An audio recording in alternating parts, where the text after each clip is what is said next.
They laughed at him. They said it was campaign talk. They said it would never happen. They said mass deportations were impossible. But here we are. It's February 2026, and President Donald J. Trump, he's not just talking. He's doing it. Under Joe Biden, nearly 4 million Social Security numbers were issued to new arrivals. This is what the numbers connected to DOGE are now revealing. Meanwhile, you got agencies like USCIS, the DOJ, and ICE are now moving at speeds that we've never seen in decades. 200 denaturalization cases a month. That's not a year. This is per month. That is an 11,900% increase. So the Democratic Party, they said that he wouldn't follow through. They said that Trump would not be able to do what he said he was going to do. They mocked the border crackdown. They even said America First was just a slogan. But now they're seeing deportations in the millions. I mean, we're seeing Social Security access being reviewed. We're seeing enforcement expand inside DHS. Even FEMA funding decisions are now under a microscope. You've got states like California and New York. They're in the debate. And of course, you got names like Ilhan Omar. They're back in the conversation. So it's clearly not rhetoric anymore. This is policy. This is escalation. This is follow through. He promised mass deportations, and now he's actually doing it. By the way, guys, be sure to subscribe to the channel. And if you've enjoyed the video by the end, drop a like on the way out. All right, let's go back. You guys remember the rallies? You guys remember the speeches? You know, Trump's rallies, Trump speeches all over the country, right? Well, President Trump, President Donald J. Trump, he stood on those stages and he said something very clear. Mass deportations, enforce the law, secure the border, remove those who entered illegally. And what did the media say? They laughed. Pundits said that it was just theatrics. The Democratic Party said it was impossible to do. They even said the system was just too big, too slow, too entrenched. They told you that it couldn't be done. They said he won't follow through. But here's the thing. He said he would. They said he couldn't. And now we're watching it unfold in real time. Not as rhetoric, not as a slogan, as policy. So this is not noise anymore. This is movement. Now I want to talk about what actually came before. Okay, under Joe Biden, the numbers changed fast. According to figures that are now being discussed publicly, roughly 270,000 new Social Security numbers were issued in 2021 to recent arrivals. Then 590,000 in 2022, and then 964,000 in 2023. And then what got crazy is over 2.1 million in 2024. Now, if you add all of that up, nearly 4 million Social Security numbers issued in just 4 years. Work authorization documents were reportedly granted within about 5 months of asylum filings. That meant individuals could work while their cases were pending, sometimes even for years. And then in some cases, the Social Security numbers, they came through the mail. There was no long wait, no decade-long delay, just processing, just approvals, right? And so now the question being asked is simple. If nearly 4 million Social Security numbers were issued, then what happens next, right? Because if the promise was enforcement, then the reversal would have to be just as big, right? Now, here's the bigger point. When systems move quickly, regular people, they often get caught off guard. And this brings me to something very important. A viewer recently told me she walked into her primary doctor's office and walked out in tears. There's no warning. Her doctor had just simply stopped accepting her Medicare plan. And just like that, she felt blindsided. She felt abandoned. And you would agree, right? No one should have to find out about coverage changes at the front desk in front of everybody, right? You should know that ahead of time, right? I mean, this is exactly why I partner with Chapter. They verify which doctors your Medicare plan will actually cover before the new year starts. That way you're not guessing. That way you're not caught off guard, surprised, or even embarrassed. Because you would rather know before there's a problem, right? Not after. Now, most people, they're already calling the phone number right there at the bottom of your screen, 909-563-8279, or they're clicking a link down below to go to askchapter.org/Ron to double check their coverage. And honestly, peace of mind matters. Now, let's get back to the bigger picture,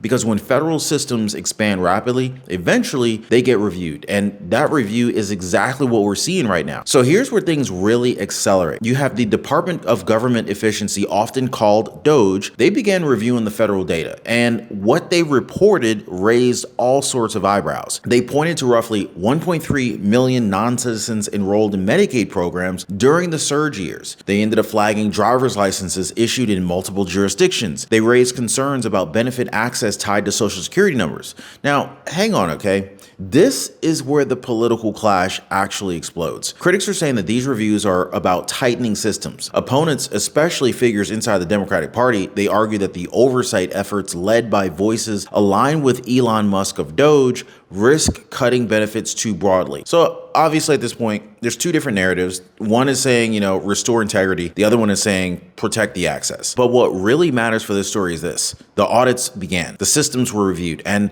the enforcement machines just started turning. Then came the funding battle. Reports surfaced that the Federal Emergency Management Agency, also known as FEMA, had authorized payments for migrant housing, including hotel accommodations in New York. Now, critics call this misuse of taxpayer dollars. Supporters are saying that this is humanitarian response. I don't know where you stand on this one, guys. Let me know how you feel about this. But then the spotlight moved to the Department of Homeland Security. Budget disputes, funding standoffs, you got administrative pauses. President Donald Trump signed executive actions aimed at restricting certain federal reimbursements. And suddenly, this wasn't just about immigration numbers. It became about your taxpayer dollars, about federal priorities, about who government agencies served first. Disaster victims? Border arrivals, or both, right? So of course the debate intensified. Money always raises the temperature. And when money meets immigration policy, all of a sudden the politics turn volcanic. So then of course the spotlight shifts to the states, right? You got places like California and New York. Sanctuary policies, local protections, limits on cooperation with federal enforcement. Supporters say it builds trust with immigrant communities. Critics say it blocks federal law enforcement. And then of course, there's the voter ID debate, right? Now, some states require it, some states don't. This is where the political temperature spikes. Now, you've already heard the accusation that loose border policy combined with sanctuary jurisdictions could completely reshape the electorate over time. Now, Democrats completely reject that claim outright. They say that it's fear-based politics, but the perception matters because perception drives momentum, and when people start believing that the systems are being bent, they demand correction. And this is the emotional engine right here. Like, it's not just about the paperwork. This is about who decides the future of the country. And let me just pause here for a second, because what we're talking about right now, about systems that feel out of control, let's talk about the system that hits home. It's your mortgage. 30 years, 3 decades, hundreds of thousands of dollars in interest. And most people think that the only way out is to refinance like 5-6 times, drain their retirement account, or even live on rice and beans for 10 years. You shouldn't have to do any of that. And you shouldn't have to stay strapped in a 30-year sentence either, right? I mean, I teach homeowners how to eliminate their mortgage in just a few years instead of 30 without extreme sacrifice, without gambling their savings, and without turning their life upside down. Now, imagine for a second, imagine the freedom of owning your home outright. No more payment, no more weight around your neck, right? Now, if that sounds like something that you'd want to understand, click the Mortgage Eliminator link down below and see how this 4-step framework actually works. Now, I want to get down to the numbers that changed the tone completely. In 2025, removals surged, roughly 3 million total departures, about 2.2 to 2.3 million described as voluntary or self-deportations, another roughly 700,000 removals executed through the U.S. Immigration and Customs Enforcement. Now, these numbers shocked even the critics. Because remember, guys, they said it wouldn't happen. They said enforcement at that scale was completely unrealistic. It was too complex, it was too expensive, it was too politically risky, but it happened. Not overnight, not with a single speech, with administrative grind, with enforcement coordination, with agencies moving in sync. And so whether someone actually supports the policy or opposes it, the scale alone changed the conversation, because once something moves from never to already happening, that energy shifts and you can't ignore it. It shifts real fast. Now, here's where the story really tightens. It's one thing to issue social security numbers, right?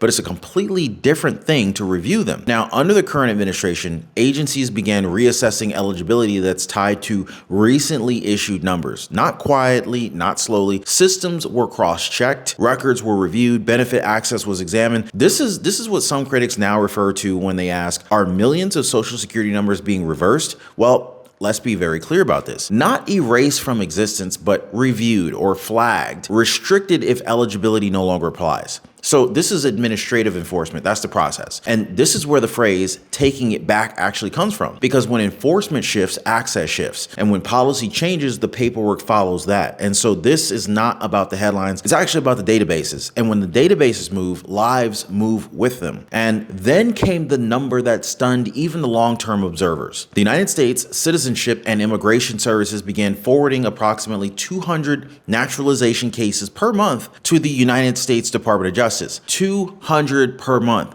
Now, for perspective, historically, the United States averaged about 20 denaturalizations a year, per year. But now we're talking about roughly 2,400 annually if this pace holds. So this is clearly not incremental. This is structural change. And denaturalization is not simple deportation. It is the legal revocation of citizenship after it has already been granted. Court process, federal review, judicial action. Serious, rare, powerful, and now increasing dramatically. So this is why the phrase "he's actually doing it" resonates, because the machinery is moving in ways that few predicted. Now, I know the number sounds unbelievable, an 11,900% increase. Yeah, but this is exactly what happens when you move from roughly 20 denaturalizations per year to 200 per month. Now, let's do some very simple math. 20 per year used to be the average. Now it's about 200 every single month. That is 2,400 a year. Now, under President Donald J. Trump's first term from 2017 to early 2021,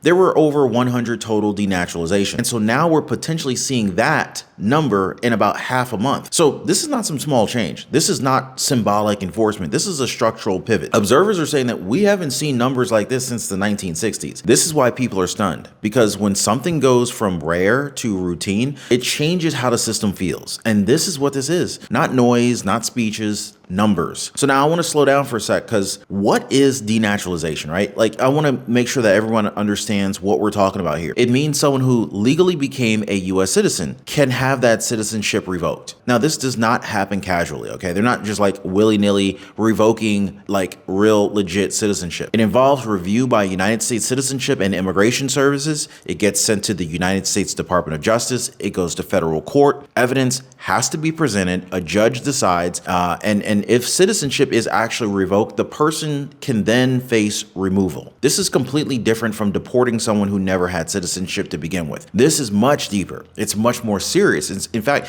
it's way more controversial. Look, supporters argue it protects the integrity of the system. Critics argue it raises due process concerns. But what nobody can deny is this: it's actually being used far more aggressively than before, right? And so this is why people are paying attention to this, because once citizenship itself becomes part of enforcement, the stakes rise dramatically. And now here's where the conversation gets a little uncomfortable. For years, the debate was simple: illegal immigration bad, legal immigration good. Clean lines, easy slogans, right? But now the discussion is expanding. Some argue that legal immigration, if improperly vetted, can also create long-term problems. Others are pushing back hard and saying that legal immigrants are part of America's strength. Where do you stand on that, guys? Y'all let me know. Now, this is where the politics really heat up, because names get thrown around. For example, some critics on the right have rhetorically mentioned figures like Ilhan Omar when discussing denaturalization standards. Now, supporters are saying that the system must be strictly enforced. Opponents say targeting naturalized citizens risks overreach. So this is not some small debate. This is cultural, it's legal, it's constitutional. But the key point for this moment is this: the enforcement tools that once sat unused, they're now being activated. They're using them. And that changes the psychological landscape, because when the public sees tools used, even controversial ones, it signals seriousness. Now, look, let's bring this full circle. President Trump, he ran on America First. Critics said that it was branding. They said that mass deportations were going to stall. They said denaturalizations would remain rare. They said federal agencies like the Department of Homeland Security would resist. But now, ICE removal surged, US CIS referrals jumped, DOJ caseloads expanded, administrative reviews increased. The machinery moved, and you may agree with it, you may oppose it, you may completely disagree with it, but you cannot ignore it. He said he would enforce the law. They said that he wouldn't. He said that he would secure the border. They said it was impossible. He said he would escalate. They laughed. And now, well, the numbers are moving. The courts are processing. The agencies are acting. This is no longer about speeches. This is about execution. He is actually doing it. So whether this moment reshapes immigration policy for a generation, this will depend on what happens next. So let me know what you think on this, guys. Drop a like for me on this one, subscribe to the channel, and I will see you on the next video.